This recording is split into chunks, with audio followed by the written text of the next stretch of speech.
우리에게 주신 하나님의 말씀은 신약성경 요한복음 6장 1절부터 15절까지 말씀입니다. 허락하신 말씀을 봉독하겠습니다. 그 후에 예수께서 디베랴의 갈릴리 바다 건너편으로 가시매 큰 무리가 따르니 이는 병자들에게 행하시는 표적을 보았음이로라. 예수께서 산에 오르사 제자들과 함께 거기 앉으시니 마침 유대인의 명절인 유월절이 가까운지라. 예수께서 눈을 들어 큰 무리가 자기에게로 오는 것을 보시고 빌립에게 이르시되 우리가 어디서 떡을 사서 이 사람들을 먹이겠느냐 하시니 이렇게 말씀하시면 친히 어떻게 하실지를 아시고 빌립을 시험하고자 하심이라. 빌립이 대답하되 각 사람으로 조금씩 받게 할지라도 200데나리온의 떡이 부족하리이다. 제자 중 하나고 시몬 베드로의 형제 안드레가 예수께 여짜오되 여기 한 아이가 있어 보리떡 5개와 물고기 2마리를 가지고 있나이다. 그러나 그것이 이 많은 사람에게 얼마나 되겠사옵나이까. 예수께서 이르시되 이 사람들로 앉게 하라 하시니 그곳에 잔디가 많은지라 사람들이 앉으니 수가 5,000명쯤 되더라. 예수께서 떡을 가져 축사하신 후에 앉아있는 자들에게 나눠주시고 물고기도 그렇게 그들의 원대로 주시니라. 그들이 배부른 후에 예수께서 제자들에게 이르시되 남은 조각을 거두고 버리는 것이 없게 하라 하심으로 이에 거두니 보리떡 5개로 먹고 남은 조각이 12바구니에 찼더라. 그 사람들이 예수께서 행하신 이 표적을 보고 말하되 이는 참으로 세상에 오실 그 선지자라 하더라. 그러므로 예수께서 그들이 와서 자기를 억지로 붙들어 임금으로 삼으려는 줄 아시고 다시 혼자 산으로 떠나가시니라. 아멘.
오늘 본문의 말씀은 우리가 잘 아는 오병이어의 이적의 현장을 우리에게 보여주고 있습니다. 이 오병이어의 기적은 성경에 보면은 특히 복음서에 이제 여러 번 예수님의 이적들이 기록이 되어 있는데 그 중에서 좀 특별한 의미가 있습니다. 왜냐하면은 특별히 이제 오늘 본문인 요한복음은 다른 복음서, 우리가 마태, 마가, 누가 복음서를 관점을 공유한다 해서 공관복음이라고 부르는데, 그 복음서에 되어있지 않은 내용들을 의도적으로 우리에게 보완해 주는 그런 역할을 하기 때문에 모든 복음서가 다 동일한 이야기를 하는 것이 아니라 특별히 요한복음 좀 다른 이야기들을 우리에게 많이 들려주고 있습니다.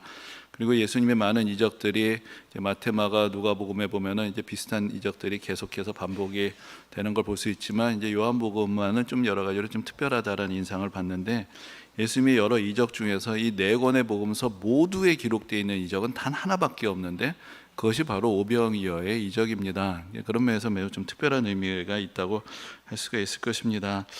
그래서 그것은 우리가 간단하게 생각을 해본다면은 여러 이적들이 되게 어떤 한두 사람이 고침을 받았다. 그 이적을 직접 경험한 사람은 그 사람들이겠지만, 이 오병이어의 이적이란 것은 5천 명이나 되는 많은 사람들이 함께 경험한 것이었기 때문에 그만큼 많은 어떤 충격을 주고 또 많은 영향을 미치는 이제 그런 이적이 되었을 것입니다. 그래서 그만큼 그런 파급 효과가 컸기 때문에 또 그만큼 중요한 의미를 가졌던 이적이라고도 할 수가 있을 것입니다. 그런데 또 한편 이제 오병이어의 이적에는 뭔가 사람들이 좀 토를 달기를 좋아하는 것 같습니다. 이게 말이 되나? 어떻게 그 조그만 걸 가지고 많은 사람이 먹을 수가 있느냐? 그래서 또 여러 가지 설명을 제시하는 이제 그런 이적이기도 합니다. 그래서 여러분도 많이 들어보셨겠지만은 제일 이제 일반적인 이야기가, 어떤 아이가 자기가 꿍쳐넣었던 것을 내놓으니까 어른들이 창피해가지고 사실은 나도 있었는데 하고 이 사람 저 사람 내놓다 보니까 그게 많아가지고 5천 명이 다 먹게 된 거다, 이렇게 설명을 하기도 합니다. 그런데 이제 그렇게 되면은 사실 그 당시 사람들이 그 아이를 존경을 했겠죠. 야, 저 아이가 대단하다. 예수님에 대해서 별로 주목할 일은 없었을 것입니다. 그런데 이제 오늘 본문의 마지막 구절을 보면은 사람들이 예수님을 임금으로 삼으려고 막 붙잡아서 억지로 임금으로 삼으려고 해서 예수님께서 그곳을 떠나셨다. 이제 그런 말씀이 기록이 되어 있습니다. 그렇게 본다면은 이 이적의 현장에서 사람들이 정말로 대단하다라고 주목했던 것은 예수님이었지 그 아이는 아니었던 것입니다. 근데 이제 이 오병이어의 현장을 우리에게 전해줄 때 그래도 요한은 조금은 이제 다른 복음서에서 주목하지 않았던 이야기들을 우리에게 추가적으로 들려주는 것을 볼 수 있습니다. 그 중에 하나가 바로 이때가 유월절이 가까워지는 그런 때였다라고 그렇게 전해주고 있는 것입니다.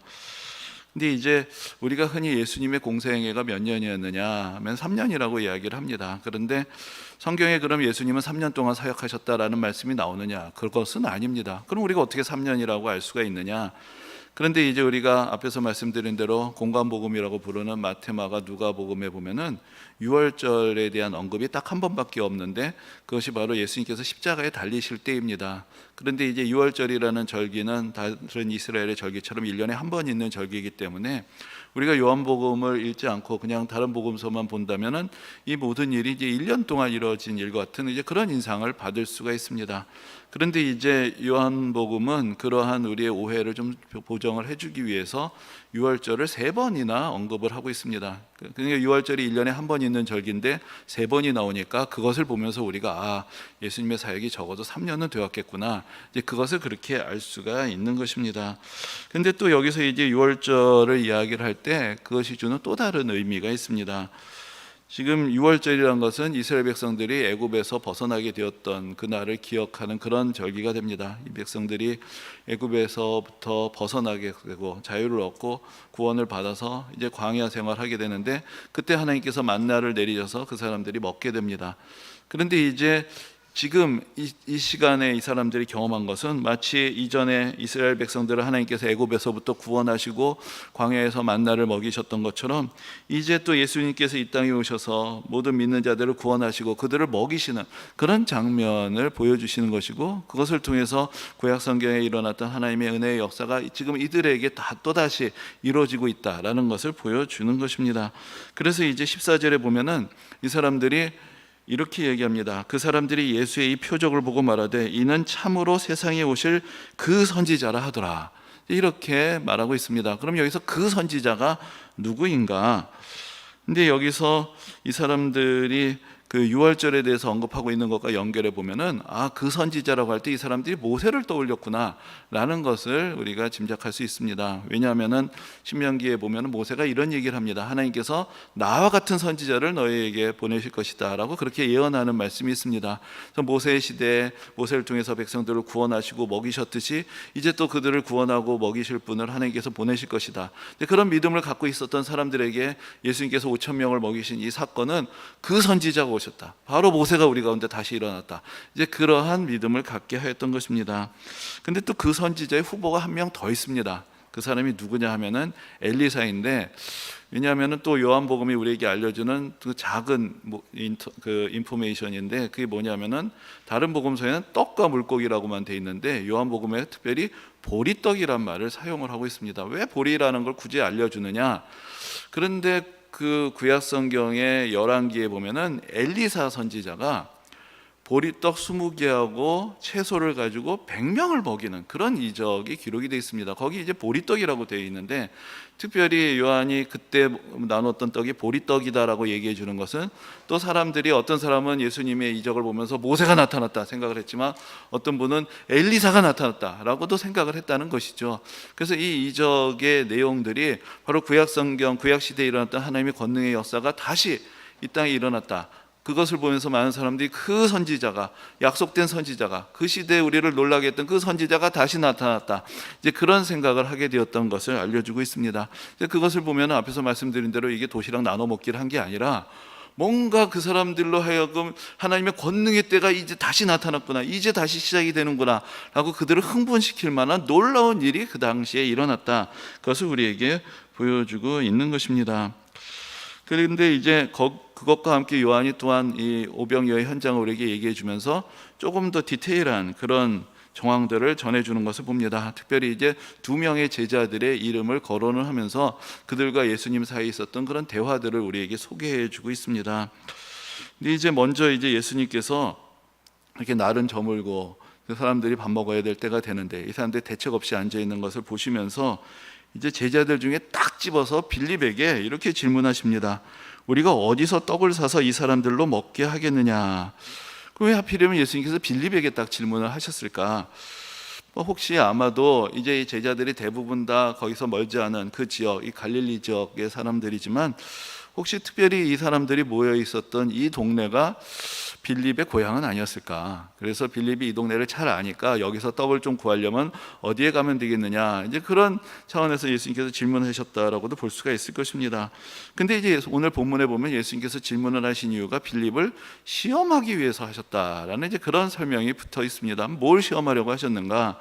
근데 이제 우리가 빌립이라는 사람에 대해서 자세히 알기는 어려운데 이 요한복음 뒷부분에 보면 이런 특별한 일화가 하나 있습니다. 이제 헬라인들, 그러니까 그리스인들이 예수님에 대한 소문을 듣고 예수님을 만나러 찾아오는데 먼저 누구에게 찾아오냐면 빌립에게 찾아옵니다. 그래가지고 우리가 예수님을 만나고 싶다라고 빌립에게 소개를 부탁하는 그런 대목이 성경에 기록이 되어 있습니다. 근데 이 빌립이라는 이름 자체가 아주 그 필리포스라는 그 옛날 마케도니아 왕의 이름에서 온 아주 그리스적인 이름인 것이죠. 그래서 빌립이라는 사람이 아마도 제자들 중에서도 특별히 헬라어에 능통하고 헬라인들하고, 그러니까 이방인들하고 교제의 폭도 넓고, 그러면 상당히 어떤 뭐 교육의 수준이라든지 지적인 수준도 높고 좀 상당히 똑똑한 사람이었을 것이다, 이제 그렇게 우리가 좀 짐작을 해볼 수가 있을 것입니다. 그래서 그 잘난 빌립에게 예수님이 딱 질문을 하시는 것이죠. 이것이 어디서 우리가 빵을 구할 수 있겠느냐, 이것은 다른 말로 하면 어떻게 이 사람들을 먹일 수 있겠느냐 라는 것을 질문을 할 때 빌립은 자기 속에 있었던 생각을 그대로 드러내는 것을 봅니다. 그래서 이제 이 빌립이 이야기를 하는 이야기를 들어보면은 사실은 빌립도 이 자리가 그렇게 대단한 이적이 일어날 자리라고는 전혀 기대하고 있지 않았던 것을 볼 수가 있습니다.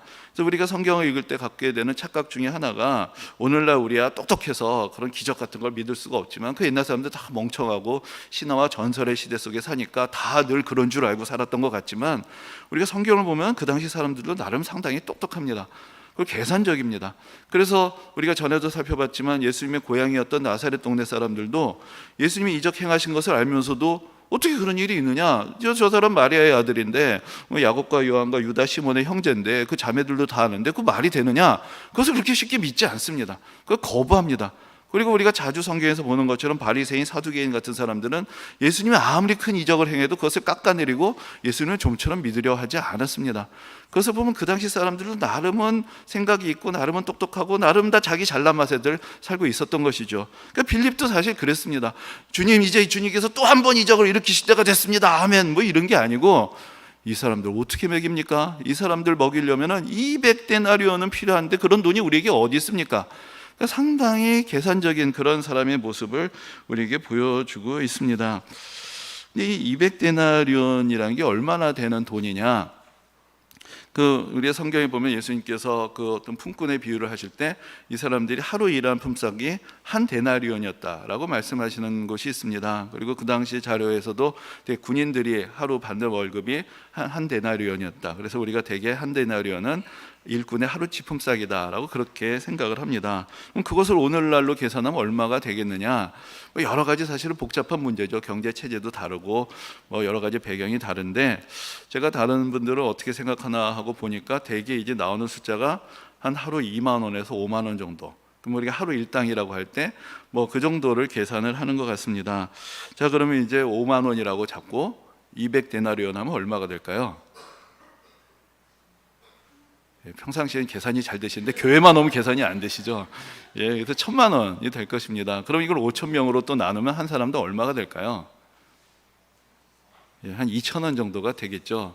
그러니까 요즘 물가가 많이 오르긴 했는데, 우리도 지금 사람들일 때 그래도 욕이라도 하려면 빵 하나 우유 하나, 아니면은 요즘 김밥값이 좀 오르겠지만 그래도 김밥 한 줄, 아니면은 편의점에서 그 컵라면 하나, 그러면 대략 한 2,000원 정도가 될 것입니다. 그러니까 상당히 근거가 있는 그런 계산, 오늘날 봐도 우리가 납득이 갈 수 있는, 그래도 이 사람들 입에 풀칠이라도 하려면 그래도 한 1,000만 원은 있어야 되겠다, 그런 계산을 하는 것은 이게 조금 살펴볼 수 있는 사람이라면 할 수 있는 이제 그런 상식적인 계산이라고 할 수가 있을 것입니다.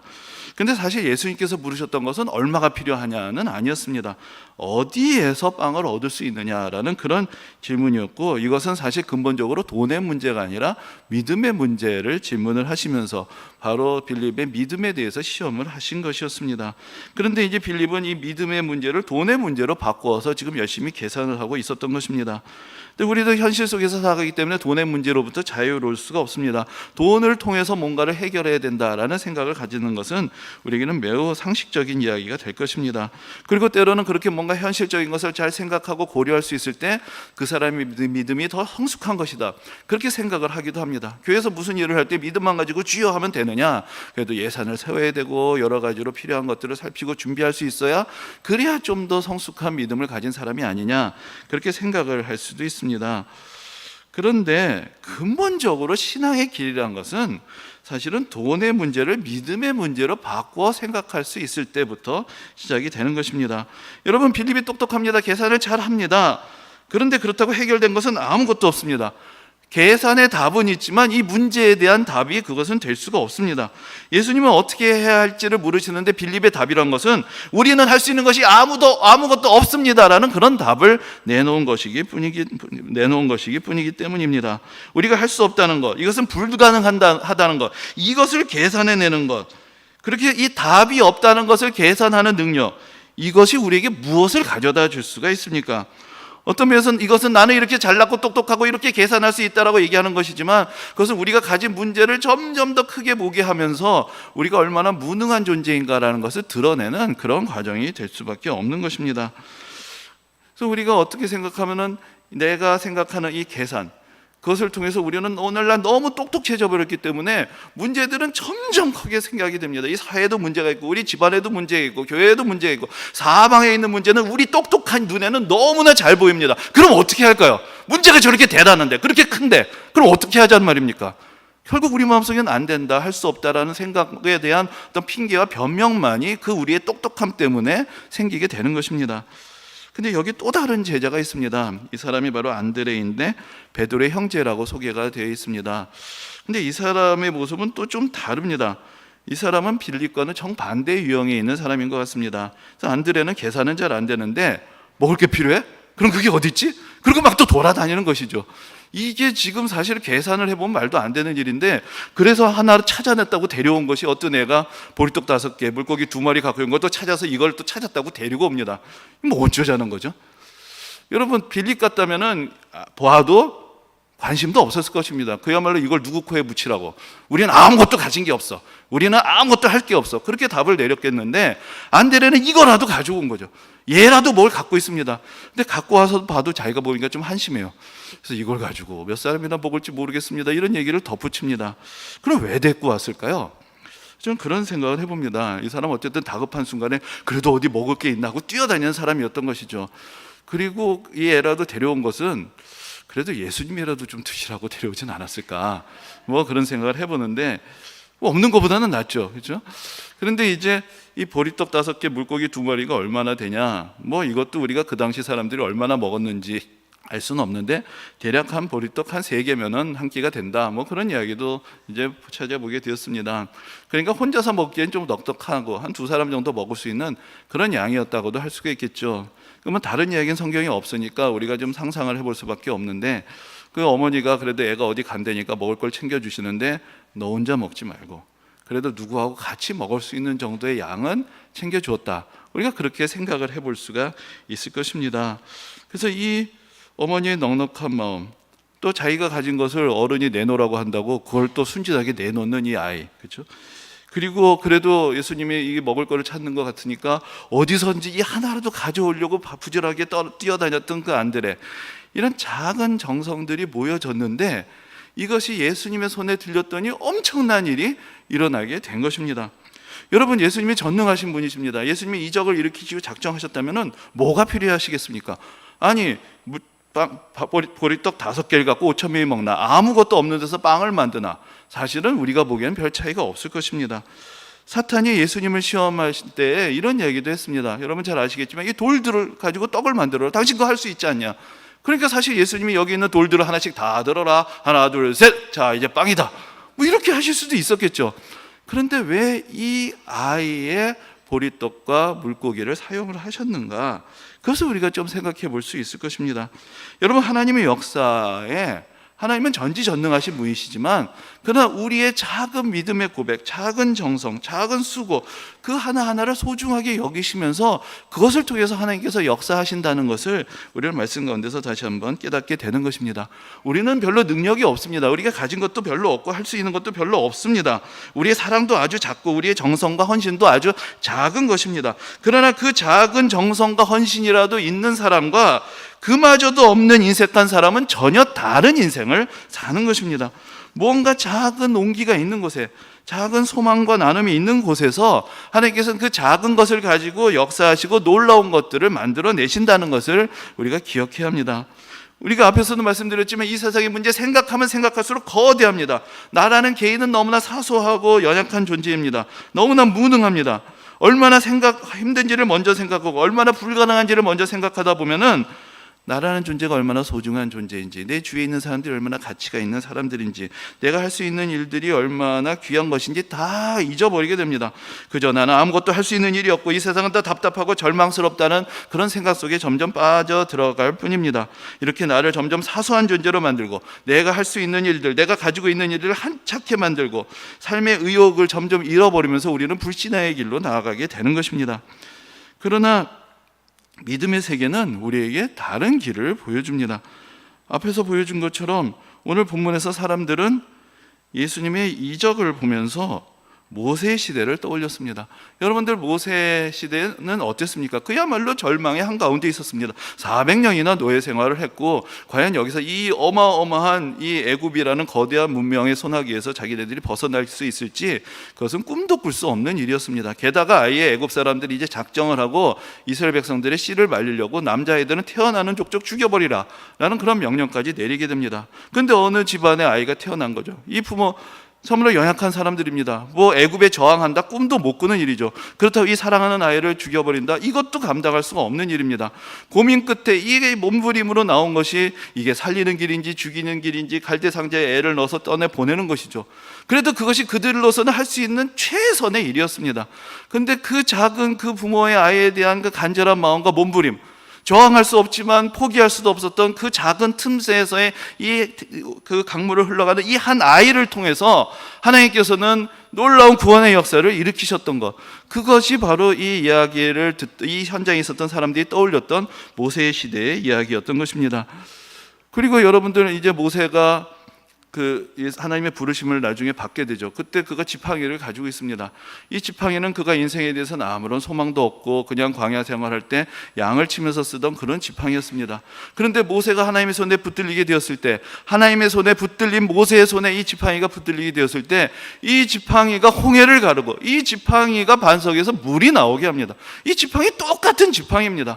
그러나 그 지팡이가 희망의 상징이 되니까 결국 그것을 통해서 놀라운 하나님의 은혜의 역사의 도구가 되었던 것, 그것을 성경은 우리에게 가르쳐 주고 있습니다. 지금 이 아이가 갖고 있는 이 보리떡 5개, 물고기 2마리, 어떻게 보면 먹기 기야 2-3명 잠깐 입에 풀칠할 수 있는 그런 한 끼 식사에 불과할 것입니다. 그러나 그것을 드립니다. 그리고 그것이 예수님의 손에 들어갑니다. 그리고 예수님께서 그것을 가지고 축복하셨을 때 그 작은 정성과 헌신은 놀라운 결실을 맺게 되는 것입니다. 우리가 계산에 능해서 이 작은 건 아무런 쓸데없다라고 생각하고 아무것도 하지 않으려 하기보다는 내가 할 수 있는 그 작은 일 하나, 그것을 하나하나 찾아볼 수 있는 그런 믿음이 우리에게 필요한 것입니다. 이 세상은 나 혼자 살아가는 것 같지만 나 혼자 살아가는 세상이 아닙니다. 하나님께서 역사하시는 세상입니다. 우리가 할 수 있는 큰일이 아니더라도 우리가 가진 것 작은 것이지만 하나님의 손에 들렸을 때, 하나님께서 역사하실 때 그 어떤 일도 일어날 수 있다라는 믿음, 그것을 통해서 우리는 세상을 다르게 볼 수 있는 것입니다. 자꾸만 우리를 낙심에 빠지게 하는 것, 그것은 우리가 현실적이고 똑똑하기 때문이 아니라 사실은 우리로 하여금 그 선한 일을 향한 선한 마음을 빼앗아가는 사탄의 음성이 될 수가 있습니다. 네가 뭘 할 수 있느냐? 네가 한다고 이 세상이 바뀌겠느냐? 네 인생이 달라지겠느냐? 저 사람이 바뀌겠느냐? 다 쓸데없는 일이야. 너는 아무것도 할 수가 없어. 그럼 정말로 망하는 것이죠. 그러나 나도 할 수 있다. 내가 갈 수 있는 이 작은 정성 하나가 그래도 어떤 사람에게 그 한순간이라도 행복을 안겨줄 수 있습니다. 예수님께서 말씀하시는 대로 내가 지극히 작은 자에게 냉수 한 그릇이라도 주면 그것이 하나님 나라에 쌓이게 되는 것입니다. 내가 무엇을 할 수 없느냐를 계산하지 말고 내가 할 수 있는 것은 무엇인가를 계산할 수 있는 그곳에서 하나님의 역사가 시작이 되는 것입니다. 제가 최근에 감명 깊게 읽었던, 감명이라고 얘기하기는 어떻게 될지 모르겠는데 아무튼 참 관심 있게 읽었던 책이 하나 있는데 그 책이 힐빌리의 노래라는 책입니다. 혹시 들어보신 분들도 계실지 모르겠는데 제가 처음에 이 책을 소개를 받았던 건 한참 전인데 누군가가 오늘날 미국 사회를 이해하려면 한번 읽어보는 게 좋다라는 이야기를 했는데 제목이 특이해서 그냥 듣고 그냥 잊어버렸던 것 같은데 이제 얼마 전에 이게 정치적으로 혹시 해석을 하실 분은 안 계시겠지만은 이게 미국에서 지금 공화당에서 이번에 부통령 후보를 지명할 때 J.D. 벤스라는 사람이 지명이 됐는데 그 사람이 이제 이 책을 쓴 저자라서 이제 다시 주목을 받게 되고 그 책의 이름을 다시 듣게 됐습니다. 그래서 그게 그 책인가? 보니까 영화도 만들어져 있고 이런데 이 사람이 지금 아직도 39인데 31살의 책을 쓴 것이죠. 근데 그 책의 내용이 무엇이냐? 이것이 소위 이제 백인들, 하층민들의 삶이 어떠한 것인가를 적나라하게 드러내는 이제 그런 책이라고 이제 평가를 받았던 것인데 거기에 보면은 이 저자가 살았던 동네가 소위 이제 러스트 벨트라고 하는, 그러니까 예전에는 미국의 제조업이 상당히 이렇게 발전을 했을 때는 상당히 잘 나가던 동네였는데 공장들이 다 문을 닫고 나서 많은 사람들이 이제 사회적으로 더 이제 쇠락을 해버린 그런 또 동네가 되었고 거기에서 이제 이 주인공이 살아가게 되었던 것이죠. 근데 이제 원래 그 가족들은 더 깡촌에서 살았는데 그 할머니하고 외할머니하고 외할아버지가 외할머니 14살 때 외할아버지 17살 때 눈이 맞아가지고는 그 원래 살던 동네에서 벗어나서 일자리를 찾는다고 철강 회사가 있던 이 동네로 온 것입니다. 그래서 거기서 제법 그래도 안정적으로 살다 가려다가 이 회사가 문을 닫게 되고 또 경제적으로 어려우면서 그 마을 자체가 이제 다 이제 어려움을 겪게 되는 이제 그런 이야기. 그리고 그 배경에서 이 사람이 자기 주위에 변변한 대학 나온 사람도 없고 이웃은 이 사람은 알코올 중독자, 저 사람은 약물 중독자 이런 가운데서 그 수많은 실업자들 사이에서 그 결손 과정에서 어머니는 약물 중독이 돼서 또 이혼과 재혼을 그야말로 수도 없이 하고 수많은 의붓 아버지들과 부대끼면서 살아갔던 그 상황에서 자기가 어떻게 자기의 삶을 헤쳐왔는가, 이제 그런 이야기들을 자기 개인의 이야기하고 미국 사회에 대한 또 이야기들, 또 거기에 대한 여러 가지 의견들을 어느 정도 섞어서 이제 서술을 하는 그런 이야기였습니다. 근데 이제 그 얘기를 제가 보면서 뭐 여러 가지 생각을 해보게 됐는데, 사실 안 될 이유를 찾으면 수도 없이 많은 것이죠. 그 동네에서 그 벽을 뚫고 나간 사람이 거의 없습니다. 근데 이 사람은 어떻게든지 어쨌든 그것을 뚫고 나와서 뭐 결국은 대학에 진학을 하고 로스쿨에 가고 변호사가 되고 상원의원이 되고 이제 뭐 어쨌든 뭐 부통령 지명까지 받았던 한 사람의 어떤 성공의 이야기를 거기서 만들어냈는데, 그 과정에서 이런 얘기를 합니다. 사회도 중요하고 정부도 중요하고 제도도 중요하고 다 의미가 있겠지만 자기에게서 특별히 소중했던 것이 무엇이냐? 가족들이란 것이에요. 근데 이 가족이 사실은 두 가지 일을 합니다. 자기 인생을 가로막은 것도 가족들이에요. 나를 이 동네에서 살게 하고 여러 가지 안 좋은 환경을 만든 것도 가족들이죠. 그러나 그 가운데서 그렇게 완벽하지 않고 그렇게 모범적인 삶을 살지 않아도 그래도 할머니가 계속해서 끊임없이 잔소리를 해대고, 그리고 엄마도 그 어려운 상황 가운데서도 그래도 자식에 대한 애정을 가지고 있고, 이 모든 실타래 하나하나가 이 사람에게 희망이 되고 의지가 되고 거기서 벗어나는 하나하나의 계단들이 되었던 이야기들을 같이 하고 있는 것을 거기서 같이 보게 되었습니다. 여러분, 우리가 할 수 있는 일이 뭘까? 우리 완벽하지도 않고 내가 뭐 좀 노력한다고 이 세상이 바뀔 것 같지도 않고 내 인생이 별로 달라질 것 같지도 않습니다. 그러나 그 작은 실타래 하나하나, 그 작은 정성 하나하나가 하나님께서 어떻게 사용하실지 우리는 모르는 것입니다. 내가 가진 것, 이것이 얼마나 큰지 작은지 나는 모릅니다. 그러나 하나님은 아십니다. 내가 가지고 있는 이 보리떡 5개, 물고기 2마리, 이게 내 전부인 것 같은데 이걸 갖고 뭘 할 수 있는지 나는 모릅니다. 그러나 하나님은 아시는 것입니다. 하나님께서는 내가 할 수 있는 이 작은 실천과 관심과 정성과 사랑을 가지고도 충분히 우리 인생을 바꾸실 수가 있고 이 세상을 변화시키실 수가 있습니다. 우리는 우리가 가진 이 작은 정성으로 조금이라도 이 세상에 따뜻한 온기를 전하고 하나님의 사랑을 전할 수 있다면 하나님께서 이 작은 헌신들을 통해서 또한 하나님의 풍성한 은혜의 이야기를 바로 우리들의 삶으로부터 시작을 하실 것입니다. 이 은혜가 모든 성도님들에게 함께 하시기를 주님의 이름으로 축원합니다.